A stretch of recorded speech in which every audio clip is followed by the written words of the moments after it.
Hi అండి, welcome to my channel Anuradha రఘువీర్. అందరికి గుడ్ మార్నింగ్ అండి. ఈరోజు నేను రాలేకపోయినాను, మా ట్యాంక్ వచ్చేసింది. ఈరోజు కాకరకాయ ఫ్రై నేను ఎలా తయారు చేశానో చూసేసేయండి. ఇది పప్పు అన్నంలోకి కానీ స్నాక్గా కానీ మామూలుగా బోరు కొట్టినప్పుడు అట్లా నంచుకొని తినడానికి కూడా చాలా బాగుంటుంది. అది ఎలా తయారు చేశానో చూసేసేయండి. ఈ కాకరకాయ ఫ్రై చేసుకున్నాము.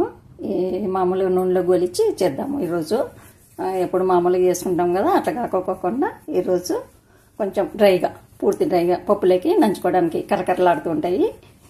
ఇప్పుడు అంతా దీనికి పీల్ తీసేసి ముందు చిన్న చిన్న ముక్కలు కట్ చేసుకున్నాము. కట్ చేసుకున్న తర్వాత ఏమేమి కలపల్లో చూసేద్దాం. ఇంకా లైట్గా అంతా పీల్ తీసుకోవాలి. ఫస్ట్ లైట్ తీసుకోండి, మరి ఎక్కువ కాదు. ఇట్లా అంతా తీసేద్దాము. ఇప్పుడు అంతా ఇట్లా తీసేసినాను. దీనిలోనే శుభ్రంగా కడుగుదాం ముందు. ఇప్పుడు కొంచెం చూద్దాము విత్తనాలు ఉన్నాయో లేదో ముందు చూసుకున్నాము. చిన్న చిన్న కట్ చేసుకోండి, మరి చిన్నగా కాదు కానీ చిన్నగానే. దీంట్లో ఏమి విత్తనాలు లేవు, చూడు బాగున్నాయి నీట్గా, అసలు విత్తనమే లేదు. ఇవన్నీ కట్ చేద్దాం. ఇట్లా రౌండ్ కట్ చేసుకుంటే సరిపోతుంది మనకి. చూడండి, ఇట్లా అన్ని సన్న కట్ చేసుకున్నాను. ఎక్కువ ఏమి ముదరలేదు, విత్తనాలు ఎక్కువ లేవు దీంట్లో, నేనేం తీయలేదు. కానీ చిన్నగా ఉన్నా కూడా ఇవి ముదరలేదు, అందుకో కొంచెం అట్లా అక్కడక్కడ ఉన్నాయి ఇవి. ఈ పెద్ద దాంట్లో ఇవి అట్లే పెట్టేసినాను. ఇప్పుడు ముందు ఆయిల్ పెట్టుకున్నాము స్టవ్ పైన ఆయిల్ పెట్టేసుకొని ఇక్కడ మసాలా అంతా కలిపేద్దాం. ఇంకా ఒక బౌల్లో తీసేసుకున్నాము. ఇంకేం కడగద్దండి, కడిగితే పడతాడే అయిపోయినాయి అనుకోండి మనకి చాలాసేపు వేగుతాయి. ఆయిల్ కూడా కొంచెమే వేసుకోవాలా, ఎక్కువ వేసుకోకూడదు. ఇప్పుడు అన్ని మసాలాలు కలిపేద్దాం. ఇంకా మసాలాన్ని వేసేసుకున్నాము. కొంచెం తగినంత ఉప్పు, కొంచెం గరం మసాలా,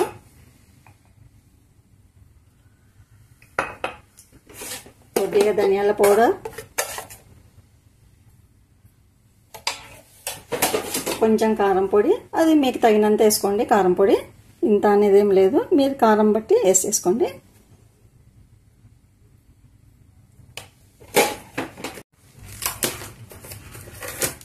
కొంచెం సోంపు,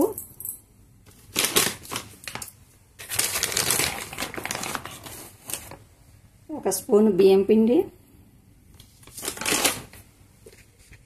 ఒక స్పూన్ శనగపిండి. ఇవన్నీ బాగా కలుపుకున్నాం. ఫస్ట్ ఇట్లా ఏం తడి లేకోకుండానే కలపండి. కావాలంటే ఒక 2 చుక్కలు ఒకటి వేసుకున్నాము, ఎక్కువ అవసరం లేదు.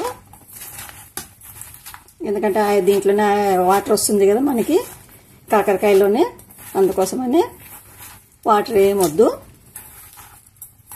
చూడండి తడి అయిపోయినాయి, చూడండి ఎట్లయినాయో తడి. ఇవి బాగా కలిపేసుకున్నాము. ఇంకా కొద్దిగా శనగపిండి వేసుకున్నాము. కొంచెం ఒక చుక్క నీళ్ళు అంతే, ఎక్కువ లేదు, కొన్ని నీళ్ళు.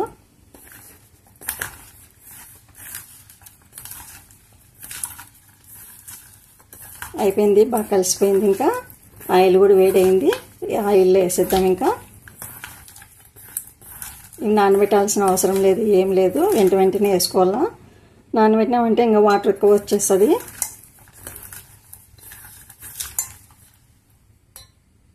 ఇంకా కాకరకాయ ముక్కలు వేసుకున్నాము. నిదానంగా వేసుకోండి. కొంచెం ఆయిల్ వేసుకోవాలి, మనం ఎక్కువ వేసుకోరాదు, ఎందుకంటే ఇది ఎక్కువ ఏమిట్లేకి రాదు కదా, అందుకోసం అని చెప్పేసి కొంచెం వేసుకోండి. ఆయిల్ కూడా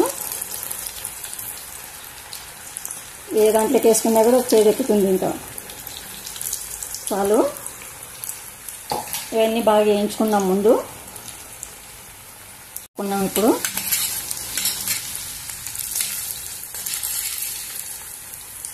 మంటను మీడియంలో ఉంచండి, మరి హైలో పెట్టద్దండి, సిమ్లో పెట్టద్దండి.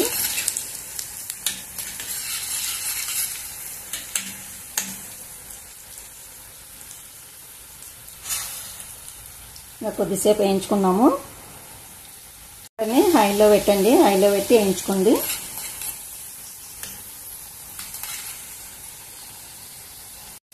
బాగా వేగుతున్నాయి కదా. మీకు మరో కరకరలు వద్దు, మాకు కొంచెం మెత్తగానే ఉండాలి అనుకుంటేనే ఈ స్టేజ్లో ఇట్లా ఉన్నప్పుడే తీసేసుకుంటే మీకు మెత్తగా ఉంటుంది. లేదు మాకు డ్రైగా కావాలంటేనే ఇంకా కొంచెం వేయించుకోవాలి.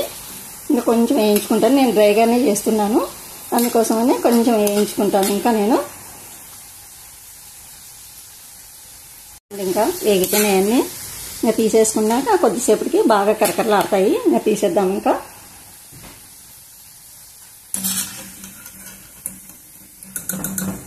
ఇట్లుంటే చాలు మనకి.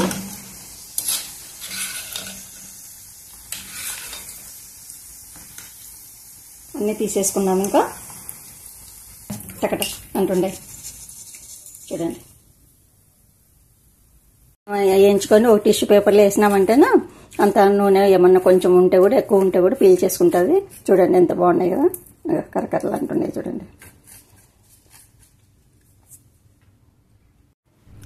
బ్రౌన్ రైసు, కాకరకాయ ఫ్రై, క్యాబేజీ పప్పు, మామిడికాయ పచ్చడి, పెరుగు. చూసినారు కదా, ఈరోజు నా భోజనం ఇది. చూసినారు కదండి, నేను కాకరకాయ ఫ్రై ఎలా తయారు చేశానో. మీకు నచ్చినట్లయితే లైక్ చేయండి, షేర్ చేయండి, సబ్స్క్రైబ్ చేసుకోండి. మరో మంచి రెసిపీతో మీ ముందుంటాను. ఓకేనండి, బాయ్.